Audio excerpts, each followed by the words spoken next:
この番組はご覧のスポンサーの提供でお送りします。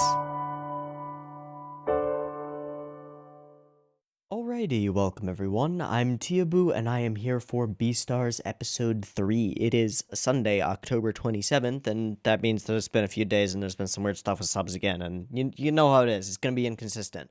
Hopefully PAS can get a little bit more consistent with these so that we can actually sort of lock this into a slot or a day or a time schedule thing, because having it on Sunday is really rough. But we'll see.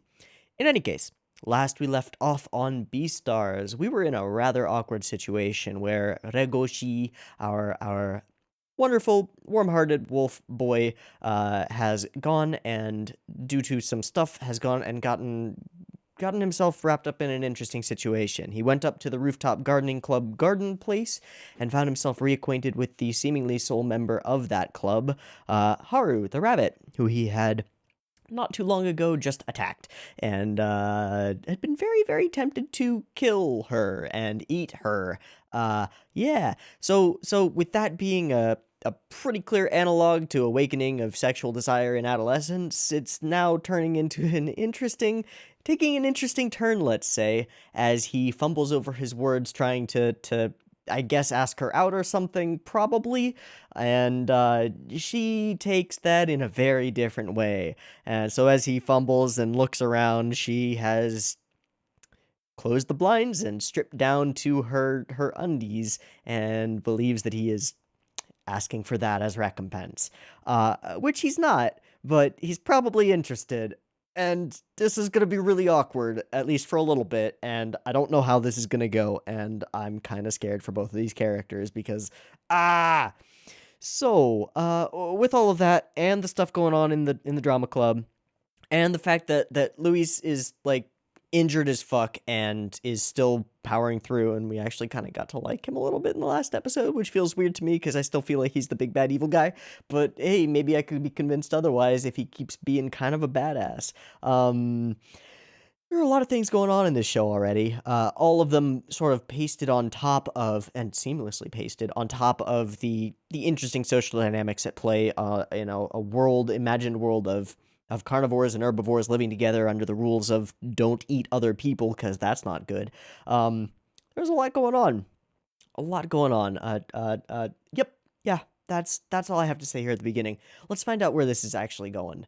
So, I have episode 3 of Beastars up and ready to go. It is at 0 seconds. There will be 2 versions of this reaction video. You can find a picture-in-picture version with the video up there in the description, and a timer-based version up on YouTube. The picture-in-picture version will have the video in it, but it will not have discussion at the end, so stick around for the YouTube version if you want that. And the timer-based version will have discussion at the end, but not the picture in it, so mix and match as you see fit. If you want to sync up your own copy of the episode with the timer-based version, that's what it's there for. Just get your copy ready because the beep beep timer to count you down to 0 will be coming right now.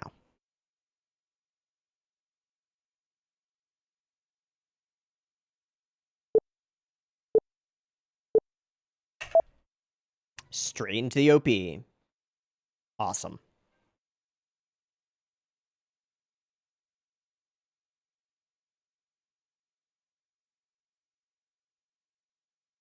Oh, there are subs.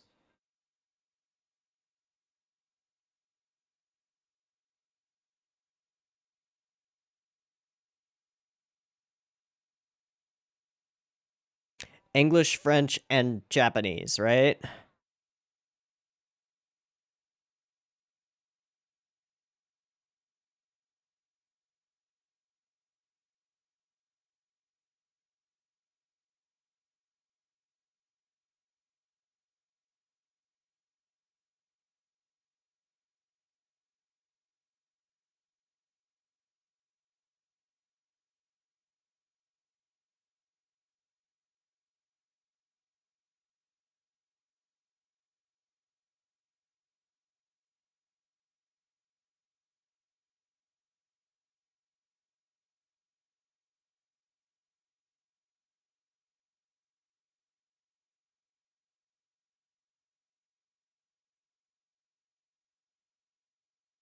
Mm-hmm.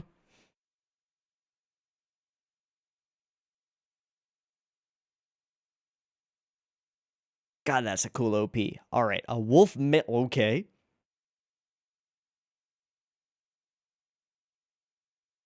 Is this after the fact? Nope. Oh. That sounds like Haru. Oh, yeah, it was Haru.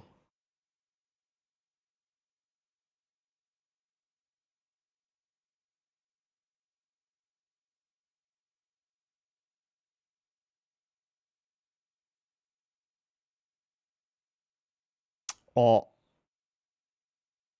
They've all... Yeah.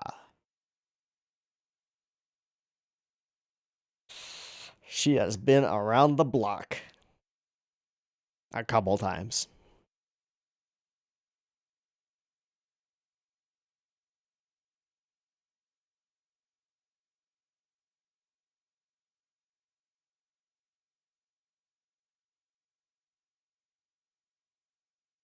I think Mizuchi knows.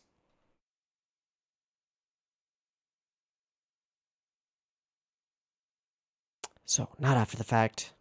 Right in the moment. I mean, that seems like where we're going with the story. We'll see. Nope.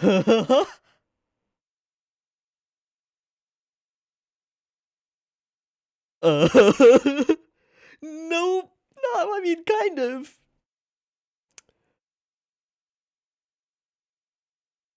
Nah, dude, she's trying to fuck.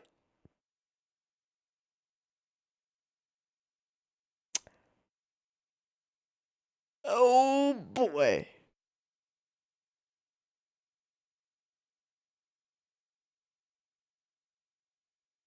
Nope. Yeah, he's actually an idiot. Whoops.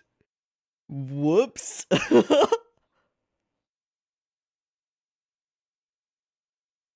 Oh, he's so sweet. Bye. Gonna just peace out of here. Oh, no. Ha.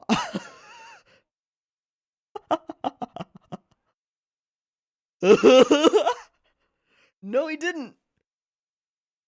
Yeah, a little bit. Yeah.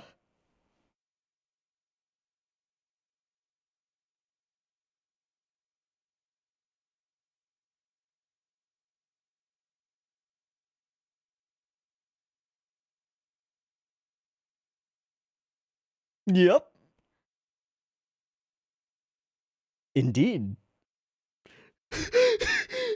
Oh, that was a cool cut. I bet it was in 24.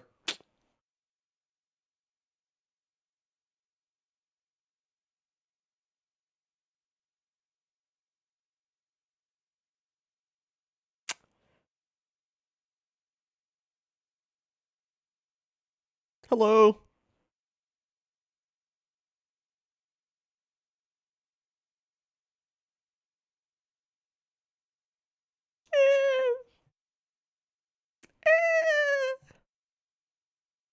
You're gonna get stepped on. Oh, Jesus.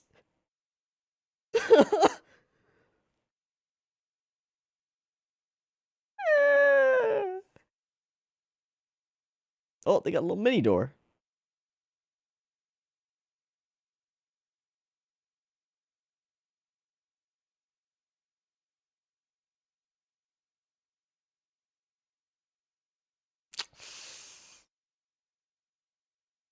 Oh.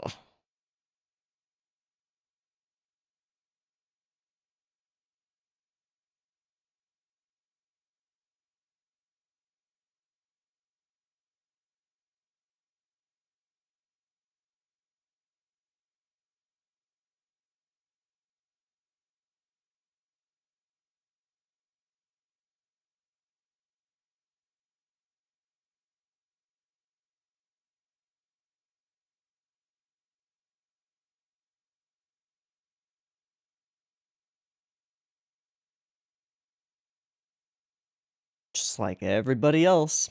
Everybody's fucking weird.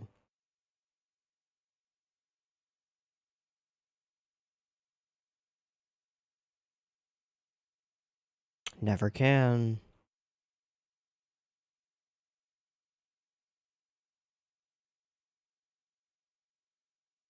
You probably never will.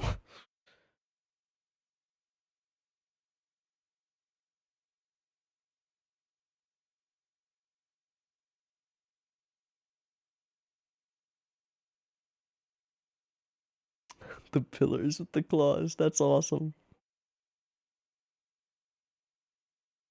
Praising the drama club, eh? Is tonight the performance? Hmm.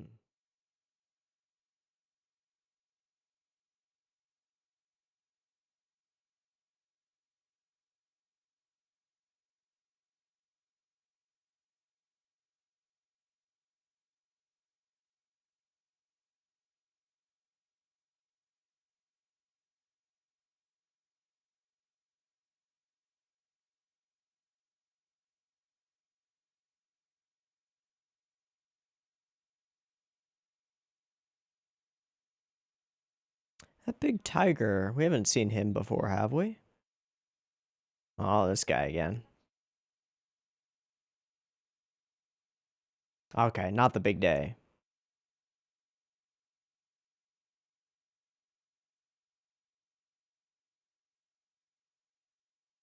Hmm.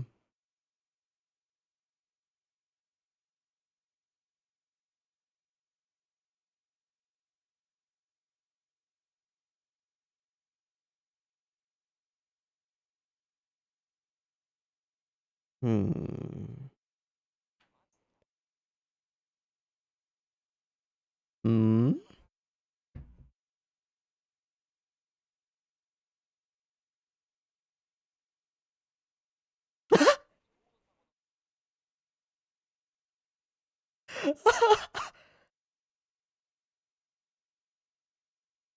Oh, wow.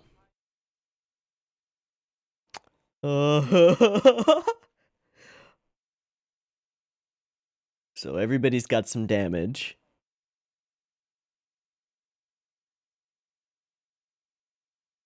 But everybody's got some damage.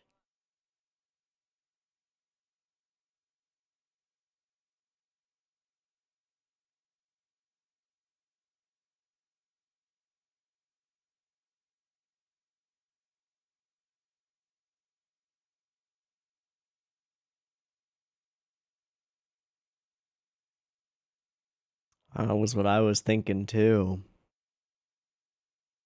Mm-hmm. Nobody's flawless.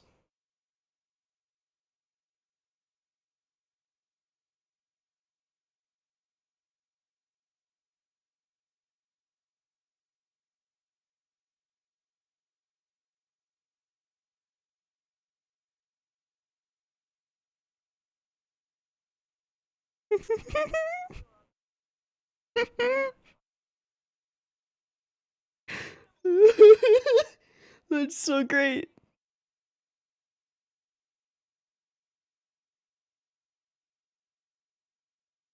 Mm-hmm.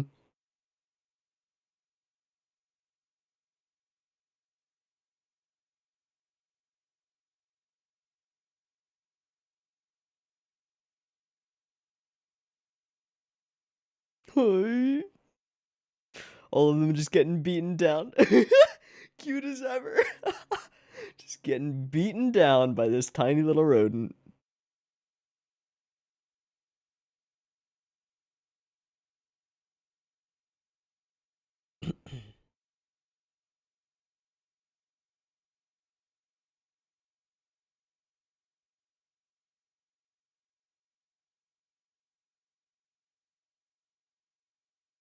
Hmm.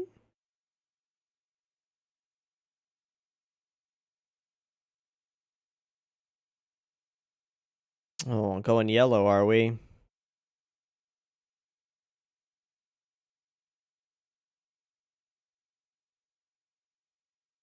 That's an interesting shot.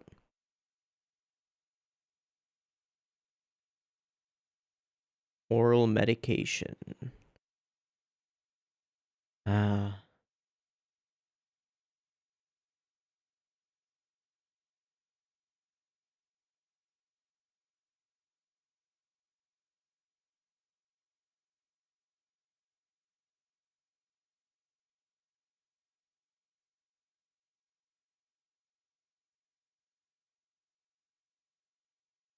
Mm. Mm. Become a predator.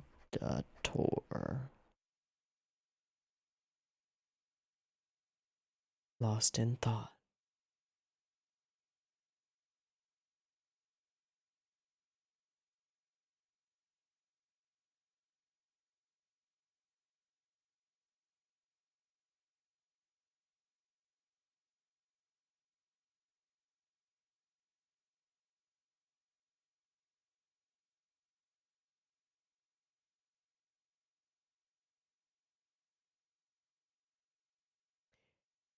He's gonna scout him for the role, isn't he? Yeah. Uh-huh.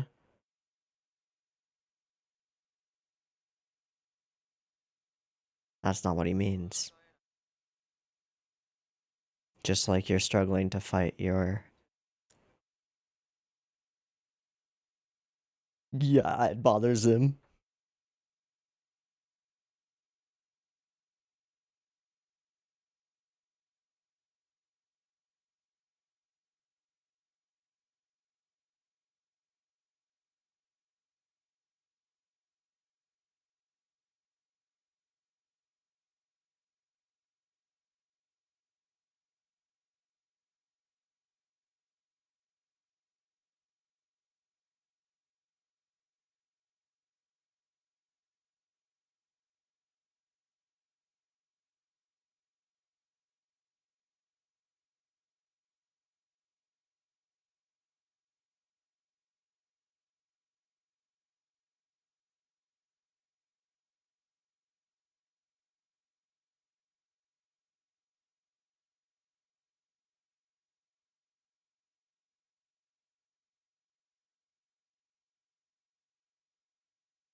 Being a wolf.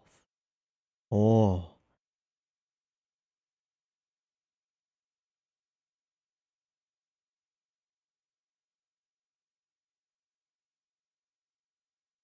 There's significance in you acting weak.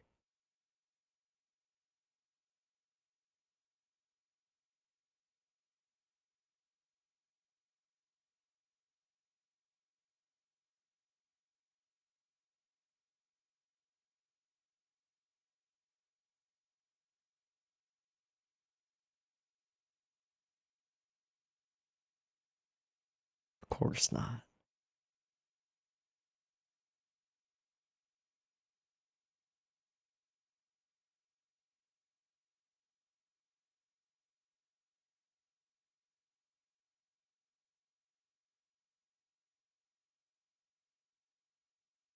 Environmental time? R&R? Oh. Different for everyone, eh?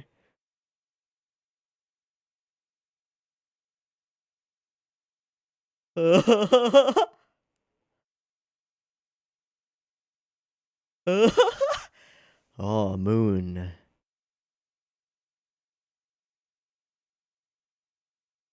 All the various wolves, eh?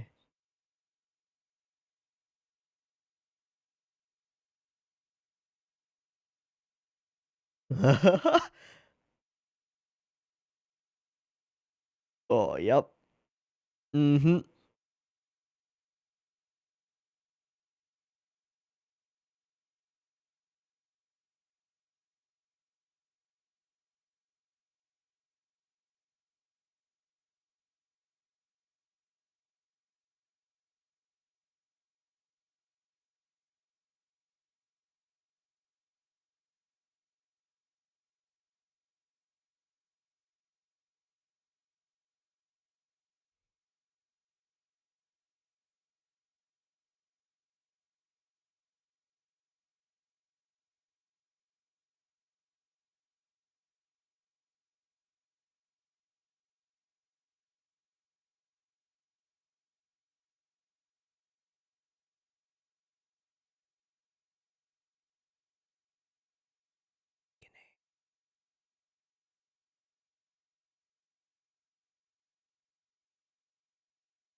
Hmm.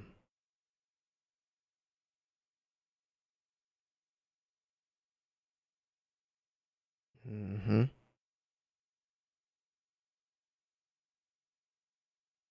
The day of the play? Yeah.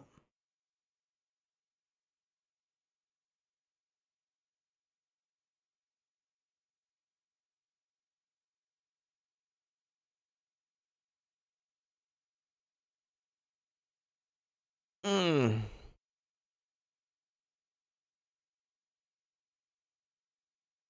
He's gonna falter.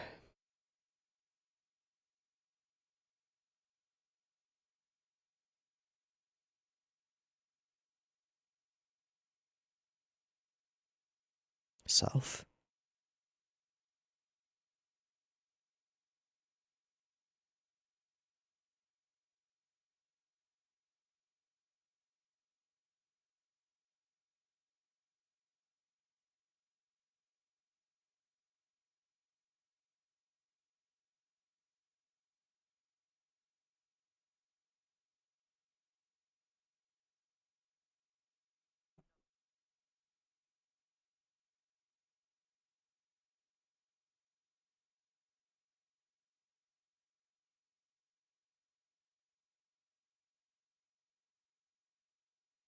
Words of encouragement he doesn't believe.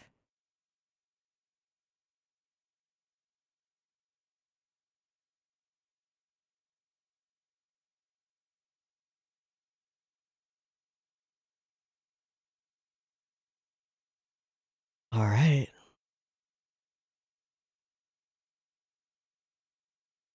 He was. You're the only one who sees through him, even a little bit. And you still believe.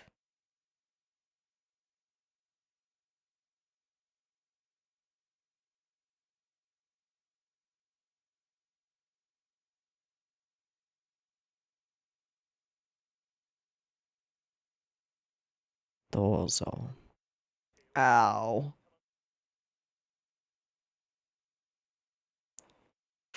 Ow.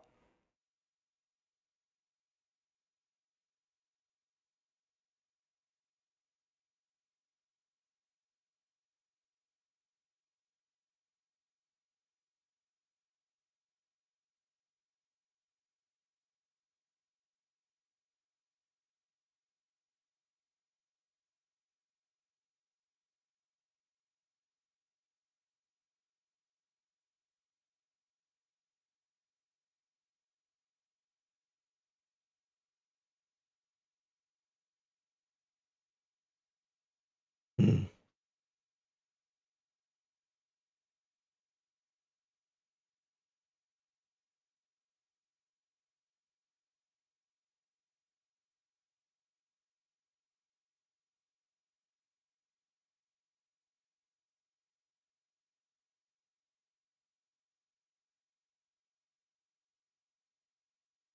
What about day 2?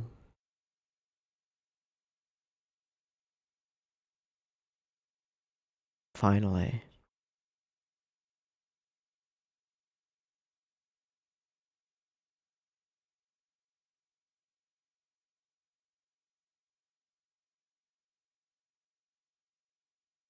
You're not anymore.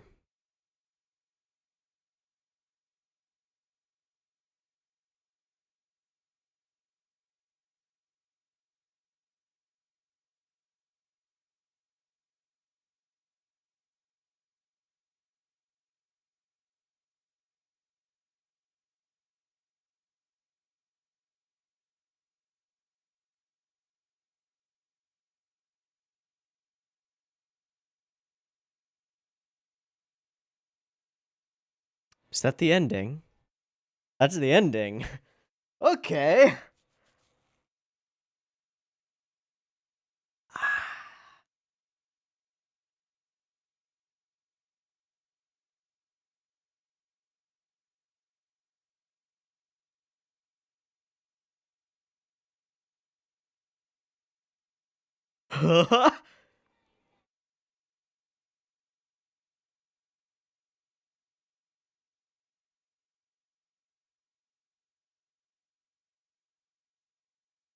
Wow, using that cut. Hmm.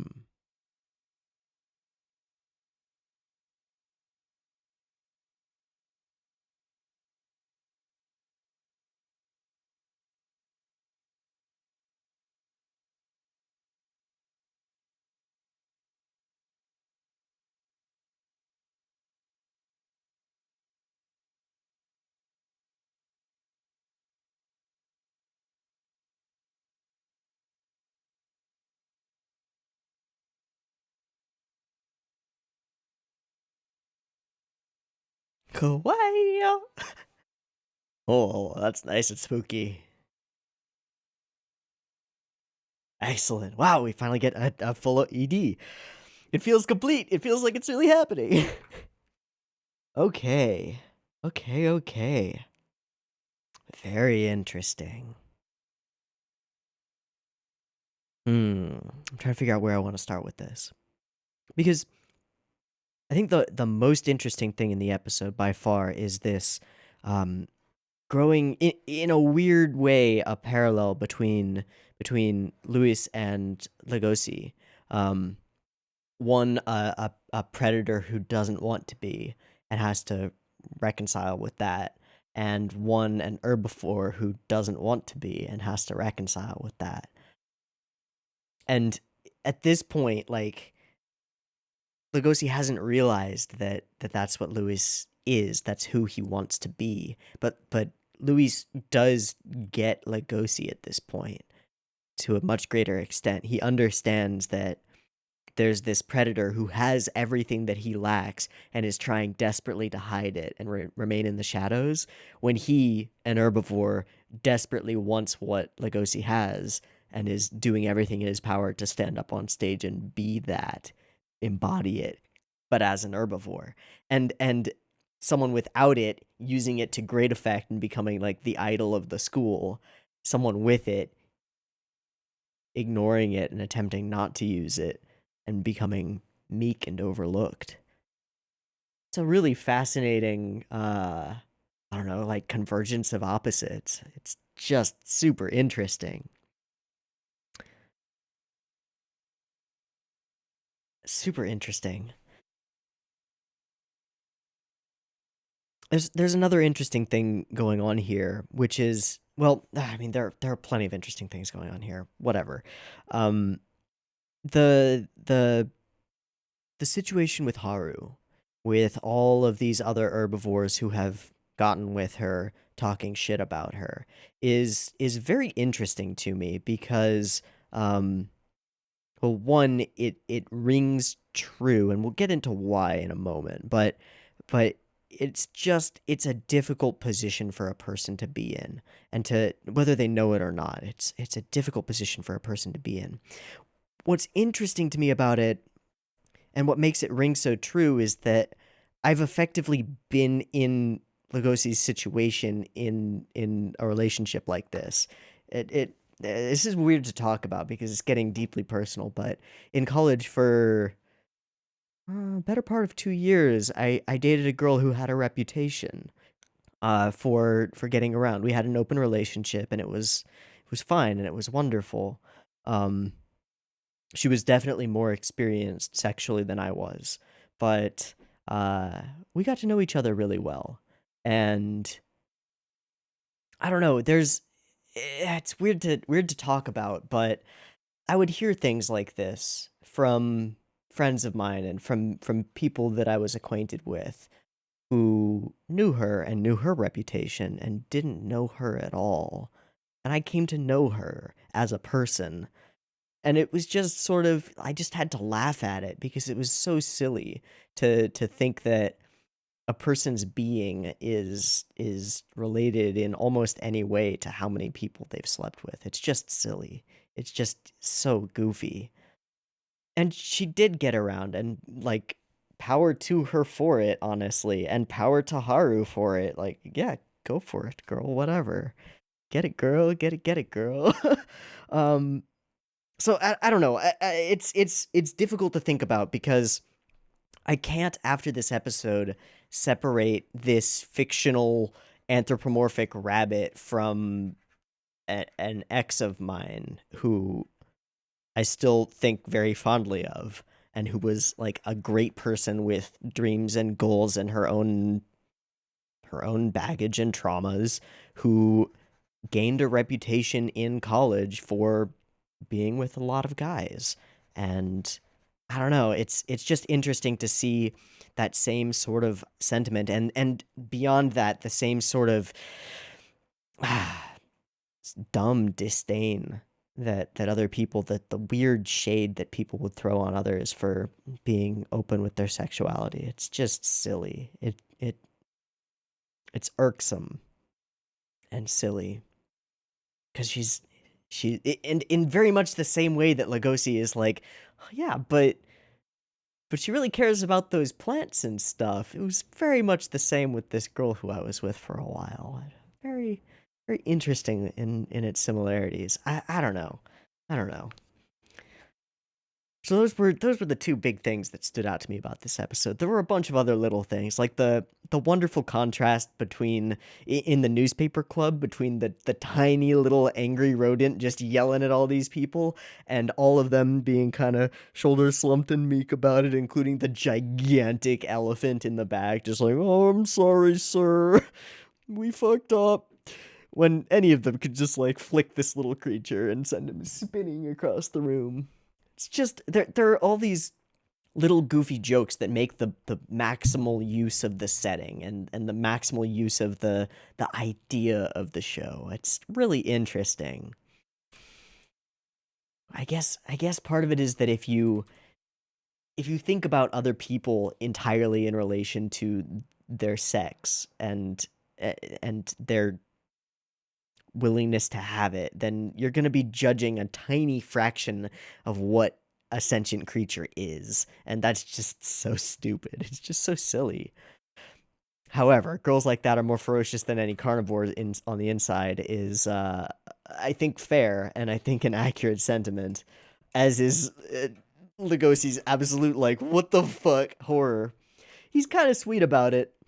He's also very much like your archetypal nice guy in a way. He doesn't really know what he's doing, but at the same time he knows that he doesn't know what he's doing.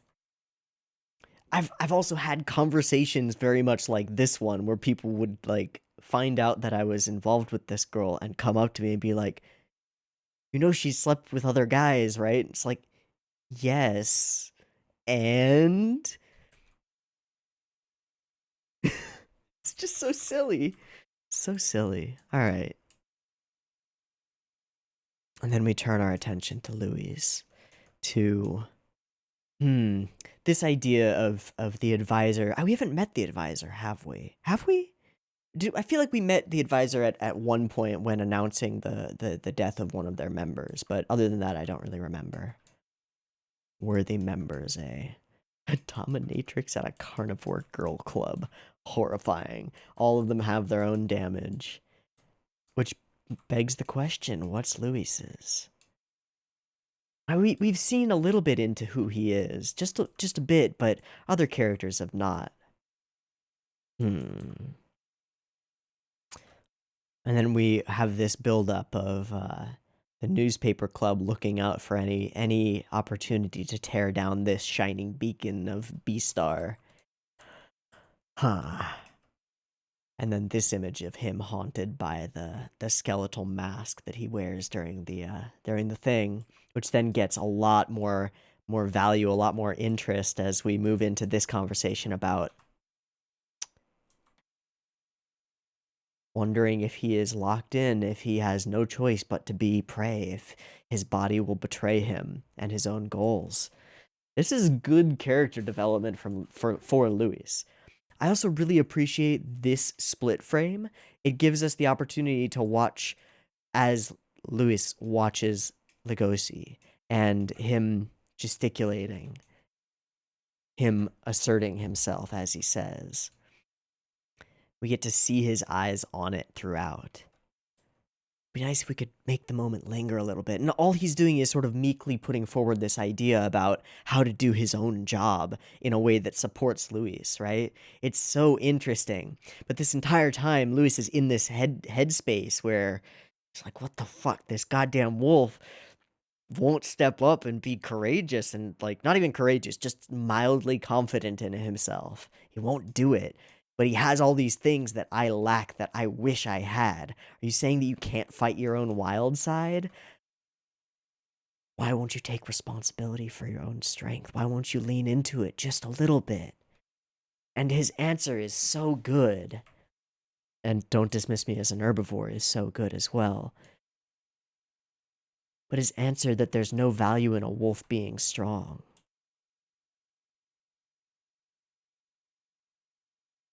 There's no pride to be had in a wolf being strong. But you're different. You're showing them that someone without it can get it. It's still hard as fuck for Louis to even think about that. Because he has no idea of the struggle that Legosia is going through, trying not to be that because society doesn't want him to be that. When Louis almost idolizes it, there's this weird, they idolize the things about them, about each other, that, like, they don't respect about themselves. It's so unique and so well executed so far. I love it. I didn't want to hear that from you. Yeah. And then this with Environmental Day. It's an interesting concept for sure. A smile on his face. He's actually happy.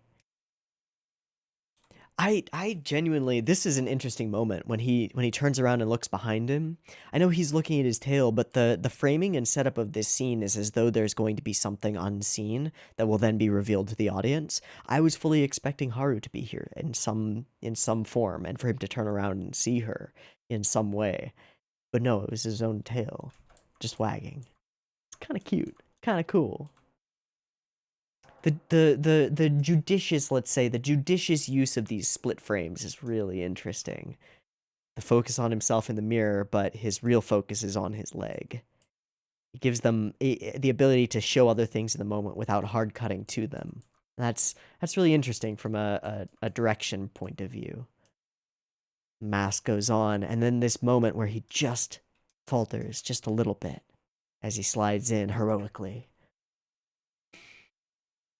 And then collapses as soon as the curtain goes down. He did it, but there's tomorrow, right? This is the first play, the first day. Which makes me think that he is absolutely going to falter.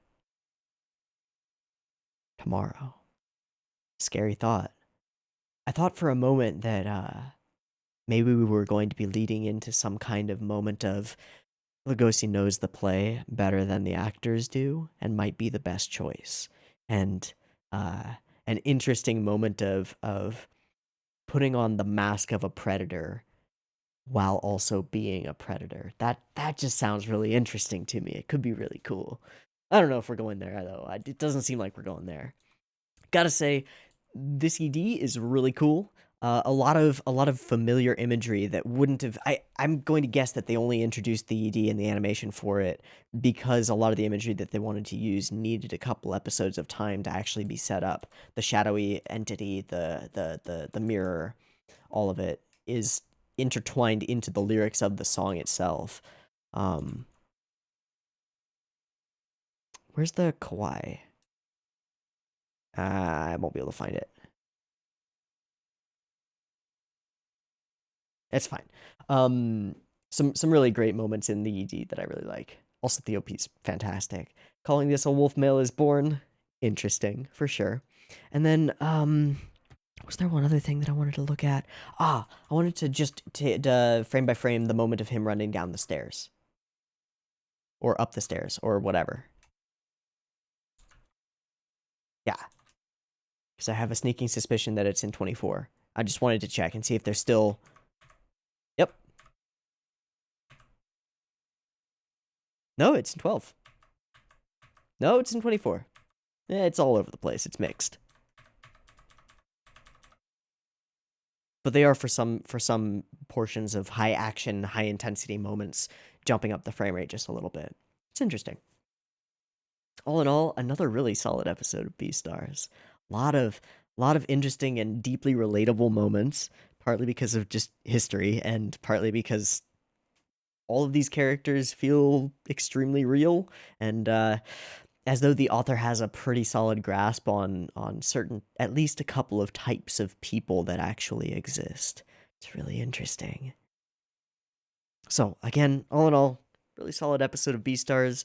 I enjoyed this a lot, and I'm gonna wrap it there. So I've been Teeaboo. This has been Beastars episode 3. I hope you enjoyed it as much as I did, and I hope to catch you next week. Whatever day I end up actually watching it next week, I will watch it, and we will see where we go from here, and see if night 2 of play is any different from this successful experience, and if Legoshi goes and sees Haru again.